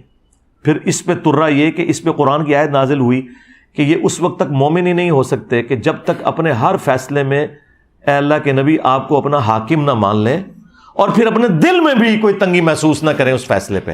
صرف اوپر اوپر سے نہیں ماننا کہ چلو جی ریٹ آف دی گورنمنٹ کو مانتے ہوئے یا قانون کی حکمرانی کو مانتے ہوئے میں کر لیتا ہوں، لیکن وہی میرے نال زیادتی ہے، نہیں۔ رسول اللہ کے کیس میں آپ دل میں بھی اگر خیال لے کر آئے کہ میرے ساتھ زیادتی ہوئی ہے، ایمان سے فارغ۔ یہ آیت نازل ہوئی اس موقع پہ، تو میرا رزلٹ بالکل جینون تھا۔ میں نے کہا کہ وہ منافق تھا۔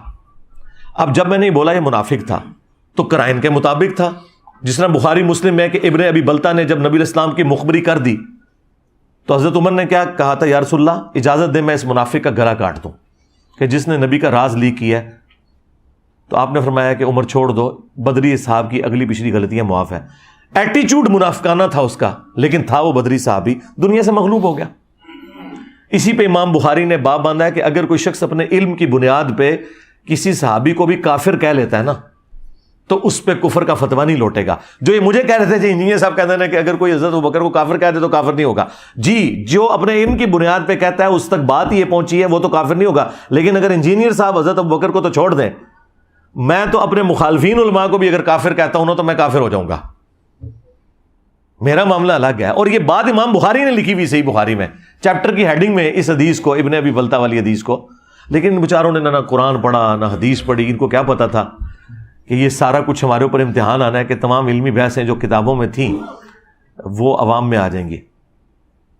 تو میں نے تو اپنی جگہ بالکل جینون بات کی۔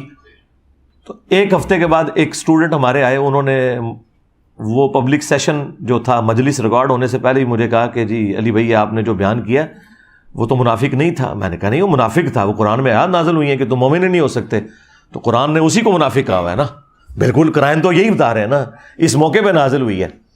اس نے کہا نہیں جی اس کا ایک طریق بخاری میں دوسری جگہ ہے، اس میں الفاظ ہیں ایک انصاری صحابی. میں نے کہا اچھا. اس نے کہا یہ حدیث کا نمبر ہے. میں نے کھول کے دیکھا.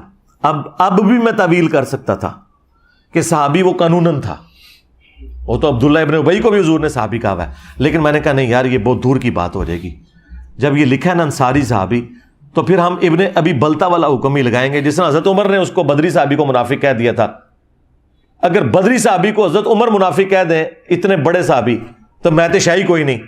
اور میں جس انصاری کو کہہ رہا ہوں وہ ابن ابی بلتا کے مقابلے میں شاہی کوئی نہیں. تو میں نے اپنا رجوع ریکارڈ کروا دیا. اس طرح اینالوجی کا فرق بعض اوقات لگ جاتا ہے. تو یہ میرا وہ رجوع تھا، رجوع نمبر 7. اسی کی آپ ایکسٹینشن کر لیں. یہ جو پچھلے ہفتے ہماری ایک پوسٹ بھی اپلوڈ ہوئی تھی، رجوع نمبر 8 کہہ لیں اسے، وہ حرمت والے رشتوں سے متعلق. کیونکہ اس کے ساتھ ہی آپ اس کو جوڑیں گے تو آپ کو پھر اینالوجی بنانے میں آسانی ہو جائے گی کہ یہ اینالوجی صحابہ کرام سے بھی مس ہینڈلنگ ہو جاتی تھی. وہ حرمت والے جو رشتے رپورٹ ہوئے ہیں نا سورۃ النساء کی آیت نمبر 23 کے اندر، ان کے کانٹیکسٹ میں نے بیان کیا تھا. مجھے پرچی آئی تو میں نے وہ پرچی پڑھی، اس میں تھا کہ کیا بھتیجی اور بھانجی کی جو آگے سے اولاد ہے اس کے ساتھ رشتہ ہو سکتا ہے؟ تو میں نے کہا تھا کہ ہاں ہو سکتا ہے، اس لیے کہ اس کا باپ الگ ہے. اور میں نے قیاس کیا کہ خالہ اور پھوپھی کے ساتھ رشتہ نہیں ہو سکتا، لیکن خالہ اور پھوپھی کی اولاد کے ساتھ آپ کا رشتہ ہو جاتا ہے، اس لیے کہ اس کا باپ الگ ہے. تو میں نے اینالوجی اسی طریقے سے بنائی جس طرح کہ حضرت عمر نے اینالوجی بنا لی تھی ابن ابی بلتا کو منافق کہنے کی، یا مجھ سے مس ہینڈلنگ ہو گئی تھی ایک انصاری صحابی کو منافق کہنے کی، کیونکہ اس نے رسول اللہ کے فیصلے کو چیلنج کیا تھا اور کتنا گستاخانہ جملہ بولا کہ یہ آپ کے پھوپھی کا لڑکا ہے اس لیے آپ نے اس کے حق میں فیصلہ کیا ہے. مجھے بتائیں اس سے زیادہ توہین ہو سکتی ہے؟ تو میں نے اپنی جگہ وہ اینالوجی بنائی. پھر کیا ہوا کہ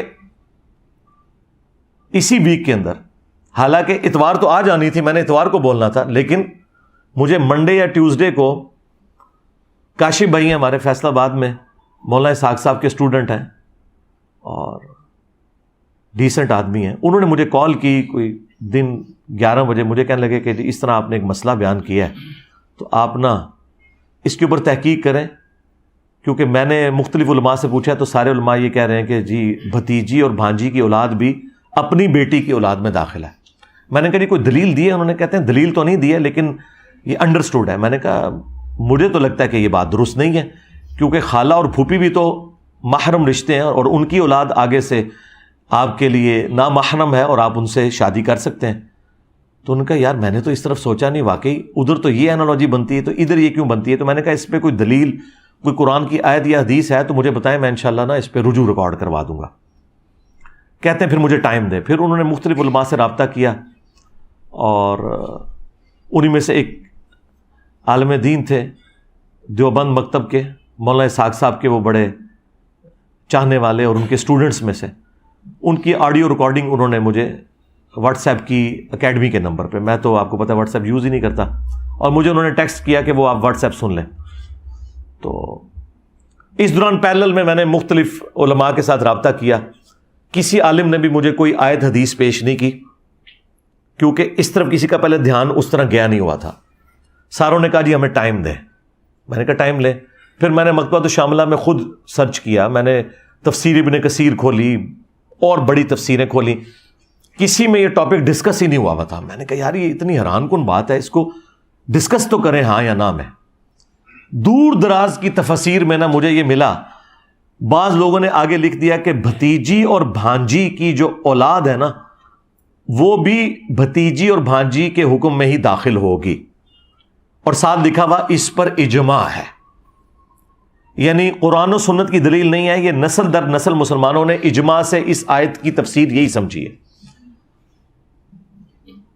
اب اس کے بعد ظاہر ہے کہ میں پھر مزید تحقیق میں پڑا. پھر میں نے کچھ شیعہ علماء سے رابطہ کیا، پاکستان کے بھی، عراق کے، ایران کے، وہ بھی سارے کھول کے بیٹھ گئے. انہوں نے کہا ہمارے ہاں بھی کوئی حدیث تو اس حوالے سے نہیں ملتی، یہ اجماع ہی چل رہا ہے اس کے اوپر. پھر مجھے کنفرم ہو گیا کہ اگر سنی اور شیعہ دونوں کے ہاں اجماع چل رہا ہے تو آپ کو پتہ ہے کہ اہل سنت کا تو منہج یہ ہے کہ قرآن، سنت، اجماع اور پھر اجتہاد اور قیاس. ویسے حنفی تو پہلے نمبر پہ قیاس اور اجتہاد مانتے ہیں، قرآن و سنت تو ان کے آگے شاہی کوئی نہیں، لیکن ہم تو پتہ ہے سنی منہج پہ ہیں، سنی فرقے میں نہیں ہے۔ تو پھر میں نے پوری تسلی کرنے کے بعد آپ نے دیکھا اس پوسٹ پہ لکھا، اور میں نے پوری اس کی دلیل لکھی کہ جس طرح خالہ اور پھوپھی اگرچہ محرم رشتے ہیں لیکن ان کی اولاد آپ کے لیے حلال ہے، یہ انالوجی آپ کی بھتیجی اور بھانجی پہ نہیں لگے گی۔ اگرچہ بھتیجی اور بھانجی محرم رشتے ہیں لیکن ان کی اولاد آپ کی اپنی سگی اولاد کی طرح کاؤنٹ ہوگی، حالانکہ وہ سگی اولاد نہیں ہے، وہ آپ کے بھائی کی اولاد ہے۔ تو لیکن چونکہ اس پہ اجماع تھا تو میں نے لکھا اس پہ سنی شیعہ کا اجماع ہے، اور جب اجماع ہو کسی بات کے اوپر پھر قیاس اور اجتہاد پیچھے رہ جاتا ہے۔ تو میں نے اتوار کا انتظار بھی نہیں کیا، پوسٹ بنائی اور دیکھیں پوسٹ پہ کیا لکھا ہوا تھا، رجوع، توبہ اور کلیریفیکیشن۔ ان کی تو موت ہے یہ توبہ کا لفظ لکھ دیں، انہوں نے تو چشتی رسول اللہ، اشرفی رسول اللہ سے توبہ نہیں کی ہوئی ہے اتنے بڑے بڑے بلنڈرز کے ساتھ۔ تو میں نے اس پہ توبہ کا لفظ بھی لکھا، اور پھر بعض لوگوں نے نیچے کومنٹس کیے کہ اس پہ ویڈیو بنائے۔ میں نے کہا انشاءاللہ ویڈیو میں کلیریفیکیشن دے دوں گا، اور دیکھیں اس شر میں سے کتنا بڑا خیر نکلا کہ میں نے وہ سارے کے سارے رجوع جو 15 سالوں میں تھے وہ ایک جگہ جمع آج کر رہا ہوں، اس کی برکت سے۔ یہ فائدہ ہوتا ہے نا۔ یہ 8 مکمل ہو گئے جی رجوع، اور اب رجوع نمبر 9، اور وہ رجوع نمبر 9 حال ہی میں تازہ میں نے کیا ہے کہ مزارات پہ آپ جا سکتے ہیں۔ میں شروع دن سے مخالف تھا کہ قبروں پہ جانا ہے، جو مسلم میں حدیث ہے قبروں پہ جاؤ تاکہ آخرت کی یاد آئے، یہ دنیا سے بے رغبتی دلاتی ہیں۔ اور میں نے کہا تھا یہ مزار جو ہے نا یہ رسول اللہ کی نافرمانی میں بنائے گئے ہیں۔ نبی الاسلام کی حدیث ہے مسلم میں کہ میں تمہیں منع کرتا ہوں قبروں کو پکا کرنے سے، ان پہ عمارت بنانے سے، ان پہ بیٹھنے سے۔ مجاور بن کے بیٹھنا بھی حرام ہے، ڈائریکٹ بیٹھنا بھی حرام ہے۔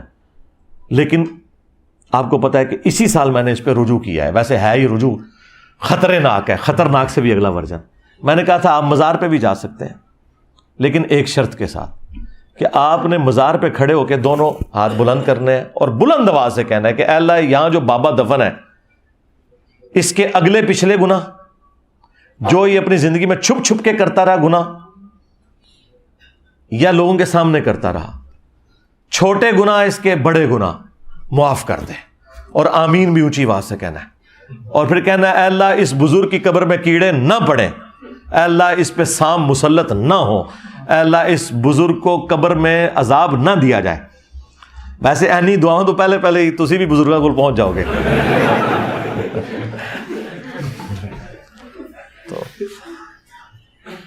تو ظاہر ہے یہ تو پھر نہ جانے والی بات ہوئی نا۔ تو اس شرط کے ساتھ میں نے کہا تھا کیونکہ آپ وہاں اعلان حق بلند کرنے کے لیے جا رہے ہوں گے تو آپ جائیں، ویسے قبرستان روزانہ جائیں، لیکن مزارات تو اڈے بنے ہوئے ہیں شرک کے، اڈے بنے ہوئے ہیں رسول اللہ کی نافرمانی کے عز وجل و صلی اللہ علیہ وآلہ وسلم، تو وہاں جانے کی کوئی گنجائش نہیں۔ اگر جانا ہے تو تبلیغ کے لیے آپ جا سکتے ہیں، جس طرح نبی الاسلام بھی مشرکین عرب کے خیموں میں توحید کی دعوت دیتے تھے حج کے موقع کے اوپر، تو وہ آپ جا سکتے ہیں۔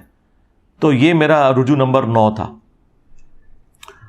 اور رجوع نمبر 10 جو میں نے بڑی مشکل سے کیا، جو میرے لیے بڑی تکلیف دہ چیز تھی، لیکن بہرحال ظاہر ہے کہ جب بہت زیادہ اختلاف کھڑا ہوتا ہے تو پھر آپ کو اس کے اوپر رجوع کرنا پڑتا ہے۔ وہ آلموسٹ 8 سے 4 سال پہلے میں نے یا 3 سال پہلے کیا، اور وہ تھا حضرت معاویہ رضی اللہ تعالیٰ عنہ کی غلطی کو اجتہادی غلطی کہنا۔ اس سے میں نے رجوع کیا کہ ان کی غلطی اجتہادی نہیں تھی بلکہ وہ جان بوجھ کر تھی، اور احادیث اور آیات اسی پر گواہ ہے کہ ان کی غلطی کو کسی صورت اجتہادی نہیں کہا جا سکتا۔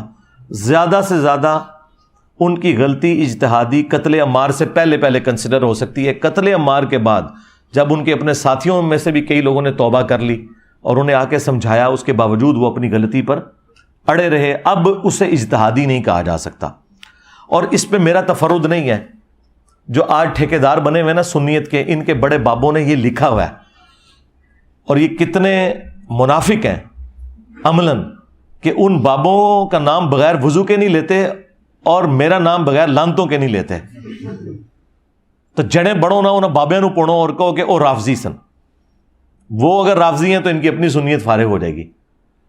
تو آلموسٹ 3-4 سال پہلے آپ کو پتا ہے کہ ایک شیعہ کے جلوس کے اندر حضرت معاویہ رضی اللہ تعالیٰ عنہ پہ لعنت کی، جس کو میں نے کنڈیم کیا، اور اس کانٹیکسٹ میں میں نے ایک تفصیلی ویڈیو بھی ریکارڈ کروائی تھی کہ صحابہ کرام کو گالی دینا حرام ہے، اس میں میں نے سب و شتم والی ساری روایتیں ڈسکس کی، اور ایک اور ویڈیو اسی دوران میں نے ریکارڈ کرائی جس میں میں نے اجتہادی غلطی والے معاملے میں رجوع کیا، اور اس کا عنوان تھا حضرت معاویہ رضی اللہ تعالیٰ عنہ 15 اہل سنت کے اماموں کے اقوال کی روشنی میں۔ یہ میری یعنی بہترین ویڈیوز میں سے، جس میں نے پرانے سارے بزرگوں کے اقوال اس حوالے سے بتائے، اور ان میں نے ان کے حنفیوں کے بڑے بزرگوں کا حوالہ بھی دیا تھا، ملا علی قاری کا۔ ملا علی قاری 1014 ہجری میں فوت ہوئے، ان سے بڑا کوئی حنفیوں کا امام نہیں ہے، یہ چند بڑے اماموں میں سے ہیں امام حنیفہ کے بعد اس امت میں جن کے اوپر پوری حنفیت کھڑی ہوئی ہے، اور یہ کوئی لوکل امام نہیں ہے۔ ملا سے مراد آپ ملا عمر کی کوئی رشتہ داری نہ سمجھیے گا، یہ ملا علی قاری پوری دنیا میں اتھارٹی مانا جاتا ہے حنفیوں کے ہاں، کیونکہ اس نے مشکات المصابیح کی شرح لکھی مرقہ، اور اس شرح میں چونکہ مشکات المصابیح تو احادیث کا مجموعہ ہے اور پوری فقہ حنفی کی موت ہے حدیثیں ڈسکس کرنا، تو اسے ایک شرح لکھنی پڑی فقہ حنفی کو ثابت کرنے کے لیے حدیثوں کے خلاف۔ تو کوئی بڑا بندہ ہی چاہیے تھا نا جو ہر حدیث کو کاؤنٹر کر کے کہتا نہیں ہمارا امام صحیح کہہ رہا ہے، یہ حدیث غلط ہے۔ تو اس کے لیے ایک امام لانچ ہوا ملا علی قاری، جو بریلویوں اور دیوبندیوں کے امام اور حنفیوں کے بڑے امام، اور بریلوی دیوبندی کی تقسیم سے پہلے کے ہیں وہ۔ ملا علی قاری نے مرقہ لکھی، اور اس میں جب حدیث آئی نا 5878 قتل عمار والی حدیث، تو اس میں انہوں نے کچھ جملے لکھے، اور اب یہ اردو ترجمے کے ساتھ تو اب انہوں نے شائع کیے دیوبندیوں نے، میں تو بہت پہلے اپنے پمفلٹ کربلا بارے میں اسے ڈال چکا تھا۔ انہوں نے جو جملے لکھے ہیں نا، میری ویڈیوز تو اس کے سامنے شائع کوئی نہیں۔ انہوں نے پہلا جملہ لکھا اس میں کہ حضرت معاویہ پر واجب تھا کہ وہ خلیفہ وقت علی ابن ابی طالب کی بیعت کر لیتے، یعنی انہوں نے واجبیت کا ترک کیا۔ جو مسلم میں آتا ہے جو بغیر امام کے بیعت کے مرا وہ جاہلیت کی موت مرا، وہ ساری حدیثوں کے حوالے سے انہوں نے کہا کہ ان پہ واجب تھا کہ اپنے امام کو پہچانتے۔ نمبر 2، دنیا کی منفعت کے لیے، خلافت کے حصول کے لیے اپنی خواہش کو ترک کر دیتے ہیں، یعنی انہوں نے کہا کہ یہ جو حضرت علی کے خلاف وہ لڑے، وہ کوئی قصاص عثمان کا چکر نہیں تھا، بلکہ وہ خود خلیفہ بننا چاہتے تھے۔ دیکھ لو، یعنی ایک بندہ اندر تک وڑ گیا ہے، وہ دل دیکھ اور فتویٰ لگا رہا ہے۔ اچھا، نمبر 3، وہ باطن میں باغی تھے، لیکن ظاہراً خون عثمان کو انہوں نے اپنی ڈھال بنایا ہوا تھا لوگوں کو دکھانے کے لیے۔ اے بھی نال لکھا ہے، جیسے یہاں پہ پولیٹیشنز کرتے ہیں نا، سامنے کوئی اور ریزن رکھتے ہیں اور پیچھے کچھ اور ہوتا ہے۔ تو انہوں نے کہا کہ اندر سے وہ باغی تھے، وہ حضرت علی کو خلیفہ ہی نہیں ماننا چاہتے تھے، پبلک کی آنکھوں میں دھول جھونکنے کے لیے انہوں نے حضرت عثمان کی شہادت اور قصاص کو اپنی ڈھال بنایا ہوا تھا لوگوں کو دکھانے کے لیے۔ آپ ذرا یہ جملوں کے اوپر غور کریں۔ نمبر 4، انہوں نے کہا کہ قتل عمار والی حدیث تقتلہ الفئۃ الباغیہ 2812 2812 ہاں 2812 یہ میری بوتل ہوتے لکھے ہے۔ اچھا، قتل عمار والی حدیث حضرت معاویہ کی چھپی ہوئی بغاوت کو ظاہر کر دیتی ہے، یہ چوتھا فکر۔ اور 5واں انہوں نے لکھا کہ حضرت معاویہ کے عمل نے قرآن اور سنت دونوں کو پیٹھ کے پیچھے ڈال دیا، یعنی بجائے انہوں نے قرآن و سنت پہ عمل کرنے کے، انہوں نے اپنے اس نفس کی پیروی کرتے ہوئے یہ سب کچھ کیا۔ مجھے بتائیں اس کے بعد کوئی جملہ رہ گیا کہ کوئی بولتے؟ پھر پتہ کیا انہوں نے اینڈ پہ کہا، لیکن ہمیں چاہیے کہ ہم اپنی زبانیں بند رکھیں۔ ہاں، یہی تو ہم کہہ رہے ہیں کہ ہم اس سے ہلکی باتیں کر کے اور ڈائریکٹ حدیثیں بیان کر کے اپنی زبانیں بند کیے ہوئے ہیں، اور ملا علی قاری یہ سارے فتوے بیان کر کے بھی کہہ رہا ہے زبان ہمیں بند رکھنی چاہیے۔ یعنی ملا علی قاری المتوفی 1014 ہجری، یقین کریں میں تو اس کے بعد انہیں دل سے کہتا ہوں رحمہ اللہ۔ ہاں، انہوں نے بتا دیا کہ یہ سارا اختلاف کرنا کوئی رافضیت نہیں ہے۔ اور دوسرا فتویٰ ملا علی قاری سے بھی بڑے امام جو ان سے بھی پہلے گزرے 855 ہجری میں فوت ہوئے، انہوں نے عمدۃ القاری صحیح بخاری کی شرح لکھی، بدر الدین عینی۔ ایک ہی زمانے میں دو امام ہیں، ابن حجر اسقلانی نے فتح الباری لکھی 852 ہجری میں فوت ہوئے، اور 855 ہجری میں 3 سال کے بعد انہی کے زمانے میں تھے۔ فوت ہوئے بدر الدین عینی، انہوں نے بخاری کی شرح لکھی اور انہوں نے بھی وہی کام کیا جو مشکات کی شرح لکھتے ہوئے فقہ حنفی کو ثابت کرنے کے لیے جو مولا علی قاری نے پاپڑ بیلے تھے نا، وہی پاپڑ بخاری کے خلاف بیلے بدر الدین عینی نے اپنی فقہ حنفی کو ثابت کرنے کے لیے، کیونکہ بخاری تو فقہ حنفی کے خلاف ہے۔ اچھا، انہوں نے بھی یہ کیا کہ وہ 7083 نمبر حدیث جو بخاری میں آتی ہے نا کہ جب کوئی مسلمان دوسرے مسلمان پہ تلوار اٹھائے تو دونوں جہنمی ہیں، اس کی وہ شرح لکھتے ہیں۔ اور یہ اس کانٹیکسٹ میں ہے کہ وہ ایک تابعی جو ہیں وہ حضرت علی کی حمایت میں کھڑے ہوتے ہیں، تو ابو بکرہ صحابی انہیں روکتے ہیں کہ بھئی میں نے رسول اللہ سے سنا تھا جب ایک مسلمان دوسرے پہ تلوار اٹھائے تو دونوں جہنمی ہیں۔ اور پھر ہم نے نبی علیہ السلام سے پوچھا کہ جو قتل ہو جائے وہ کیوں جہنمی ہے، قاتل تو جہنمی ہے؟ تو نبی علیہ السلام نے فرمایا اس مقتول نے بھی تو اپنے بھائی کے قتل کا ارادہ کیا تھا، وہ بھائی کامیاب ہو گیا، لہذا دونوں ہی جہنم میں۔ اس حدیث کو استغفر اللہ واتوب الیہ حضرت ابو بکرہ نے حضرت عائشہ اور حضرت علی کی جنگ کے اوپر فٹ کر کے مطلب اس میں سے کیا رزلٹ نکالا کہ دونوں جہنمی ہیں، تو غلطی لگ گئی ان کو۔ انجینئر ہوتے ان کے ساتھ ہوتا ہے انجینئر ابو بکرہ، تو یہ رافضی کہہ دیتے، لیکن وہ انجینئر نہیں تھے نا، سمپل صحابی تھے، وہ ابو بکرہ کہہ دیا۔ اب یہ اتنی خطرناک بات تھی اور یہ بالکل ردی کی ٹوکری میں ان کا فتویٰ پھینکنے والا ہے۔ یہ حدیث اس کے بارے میں ہے ہی نہیں ہے۔ یہ حدیث اس صورت میں اپلائی ہوگی جب کوئی ناحق کسی کے خلاف تلوار اٹھائے، کوئی لسانیت کی بنیاد پہ لڑے، لیکن جب سورہ الحجرات میں آیا کہ جب مومنوں کا گروہ باغی ہو جائے اس کے خلاف تلوار اٹھاؤ جب تک کہ وہ توبہ نہ کر لے۔ اسی کے تحت حضرت علی نے جنگ جمل صفین اور نہروان لڑی تھی۔ حضرت علی سے زیادہ کوئی قرآن نہیں جانتا تھا۔ یہ حدیث حضرت علی پہ نہیں فٹ ہوتی تھی، نہ حضرت عائشہ پہ۔ حضرت علی نے جنگ بالکل حق کے اوپر کی۔ اس کے اوپر خیر میں الگ سے کئی ایک ویڈیوز میری ریکارڈڈ ہے۔ بہرحال یہ جو حدیث ہے نا 7083، اس کے کانٹیکسٹ میں بدر الدین عینی نے لکھا کہ علامہ کرمانی تو کہتے ہیں کہ حضرت معاویہ کو 1 اجر ملے گا اور حضرت علی کو 2 اجر ملیں گے، کیونکہ حضرت علی حق پہ تھے اور دونوں مجتہد تھے۔ تو بدر الدین عینی پتہ کیا لکھتے ہیں؟ وہ کہتے ہیں میں کہتا ہوں کہ حضرت معاویہ کو 1 اجر کیسے ملے گا جبکہ ان تک قتل عمار والی حدیث پہنچ چکی تھی۔ سرکار 2812 سارے دے گاٹے فٹ ہوئی جے، دیکھ لو ملا علی قاری متاثر ہوا 2812 تو تائیں انہیں کیا نا 5878 نمبر حدیث۔ اچھا بدر الدین عینی بھی کہتا ہے 2812 آ گئی ہے، ہوں بھابی نہیں گل اسی کیوں بنی ہے؟ ہاں یہ 2812 ایویں نہیں بوتل اتنے لکھی ہوئی ہے، دوسرا تھلے لکھا ہے فرقوں کی دکانیں بند، the damage has been done, ایویں لکھا ہوا ہے۔ اچھا تو وہ کہتے ہیں یہ کیسے ہو گیا کہ جب قتل عمار والی حدیث موجود ہے اس کے بعد آپ کہیں کہ جی ان کو 1 اجر ملے گا؟ پھر اینڈ پہ انہوں نے جملہ بڑا سخت بولا، انہوں نے کہا کہ کیا حضرت معاویہ اس پہ راضی نہیں کہ اللہ تعالیٰ انہیں چھوڑ دے برابر، بجائے اس کے کہ انہیں 1 اجر بھی ملے؟ اللہ تعالیٰ انہیں اگر بخش دینا ان کے لیے یہی لائف ٹائم اچیومنٹ ہے، اجر تو چھڑ دو۔ اچھا اب چونکہ وہ انجینئر بدر الدین عینی نہیں تھا لہذا وہ رافضی نہیں ہوا۔ سمجھ آئیے آپ کو بات کی؟ اور یہ بات بالکل بدر الدین عینی کی درست ہے، کیونکہ یہ حدیث غلط فٹ کر رہے ہیں۔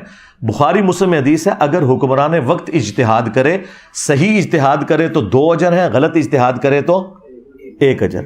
اور اس پہ امام بخاری نے باقاعدہ باب باندھا ہے کہ حاکم وقت کا اجتہاد، یعنی حضرت علی اگر جنگ جمل صفین نہروان نعوذ باللہ غلط بھی لڑتے 1 اجر مل جاتا پھر بھی، اور الحمدللہ انہوں نے بخاری مسلم کی روشنی میں صحیح لڑی ہے تو 2 اجر ہیں۔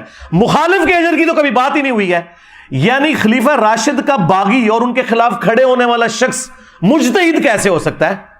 تو ٹھیک ہے پھر کہو کہ حضرت عثمان کے مخالفین جو تھے، وہ جو صحابہ تھے وہ بھی مجتہد تھے، جو منکرین زکوٰۃ حضرت ابوبکر کے خلاف کھڑے ہوئے وہ مجتہد تھے۔ اللہ رسول آخرت کو تو مانتے تھے نا، صرف وہ کہتے تھے کہ ہم زکوٰۃ نہیں دیں گے۔ اس طرح مطلب رزلٹ نکالے جاتے ہیں۔ صرف حضرت علی کی باری آتی ہے تو یہ لوگ جو ہے وہ ٹامک ٹوئیاں کرنا شروع کر دیتے ہیں، تو دیکھیں پھر اللہ نے کتنی بڑی بلا ان کے اوپر چھوڑی ہے، نہ پچھلے چڈے نہ اگلے چڈے۔ ہاں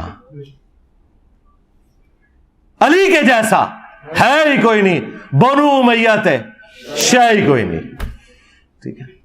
تو یہ چیزیں تھیں، تو یہ میں نے پھر وہ فتوے، یہ میرے کربلا والا ریسرچ پیپر بھی آپ منگوا سکتے ہیں، واقعہ کربلا کا حقیقی پس منظر 72 صحیح الاسناد احادیث کی روشنی میں 200 احادیث ہیں، اکثر بخاری مسلم سے، صبح 9 سے شام 5 بجے تک ہمارا فون نمبر کھلا ہوتا ہے. نماز کی ٹائمنگ یا کوئی اور ایشو ہو جائے الگ بات, واٹس ایپ بھی اس پہ بنا ہوا ہے.